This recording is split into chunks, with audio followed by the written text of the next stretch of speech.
UPSC के first ranker Aditya Srivastava ji जुड़े हैं। सर, पहले तो आपको मुबारकबाद देते हैं कि आपने जो है पहला रैंक यूपीएससी में प्राप्त किया है। ये पहली बार नहीं है, आपने पहले भी यूपीएससी क्रैक किया है। आप आईपीएस की यहाँ पर ट्रेनिंग ले रहे हैं, तो कैसा महसूस कर रहे हैं? आपको जब पता चला आप क्या कर रहे थे और कैसा आपको महसूस हुआ? जी, धन्यवाद आपकी शुभकामनाओं के लिए।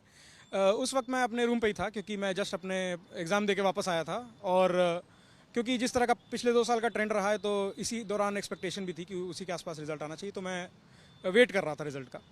और फिर जब मैंने रिज़ल्ट देखा तो शुरू में तो थोड़ा समय लगा उसको सिंक इन करने में, और उसके बाद मैं काफ़ी खुश था। यही मैं कह सकता हूँ। तो आपकी खुशी तो हमने देखा है, आपके जो सेलिब्रेशंस हुआ है अंदर नेशनल पुलिस एकेडमी में।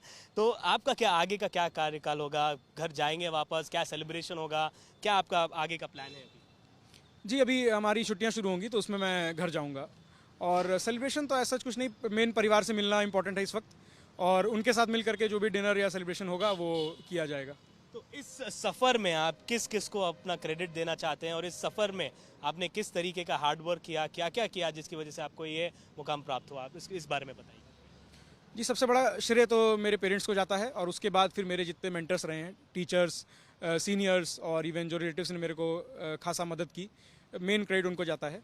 और उसके अलावा जो मेरा जो पर्सनल था वो तो यही था कि अपनी तरफ से कंसिस्टेंसी, हार्ड वर्क, ये सारी चीज़ें मेंटेन रखें।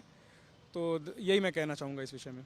समाज सेवा आप करने के इस मोड पर आप पहुंचे हैं, और सबसे उत्तम जो है पहली पोजीशन पर आप हैं। तो क्या कहेंगे, यहाँ से आपका गोल क्या होगा? किस तरीके से आप समाज सेवा करेंगे? जी, मैं कहूँगा कि ये अपार्ट फ्रॉम बीइंग सेवा, ये ड्यूटी भी है हमारी कि हम, मेरा पहला एम ये होगा कि जो सरकार की स्कीम्स हैं उनको ढंग से इम्प्लीमेंट किया जाए to the best of my ability.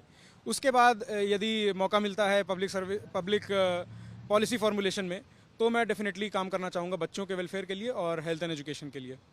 बहुत सारे एस्पिरेंट्स होते हैं, लाखों की तादाद में इस तरीके के इस मुकाम पर पहुंचने के लिए दिन रात मेहनत करते हैं।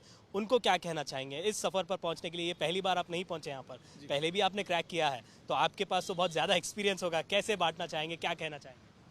जी, मेरा मेन यही होगा कि हार्ड वर्क के साथ साथ स्मार्ट वर्क पे भी फोकस करें। पिछले साल के पेपर्स जो हैं वो आपकी बाइबल हैं, उनको आप ढंग से एनालाइज करें, उनके पैटर्न्स आइडेंटिफाई करें, और उसके साथ साथ अपनी गलतियों को सुधारने की तरफ फोकस करें कि जो आपने गलतियां की हैं उनको ना दोहराएं।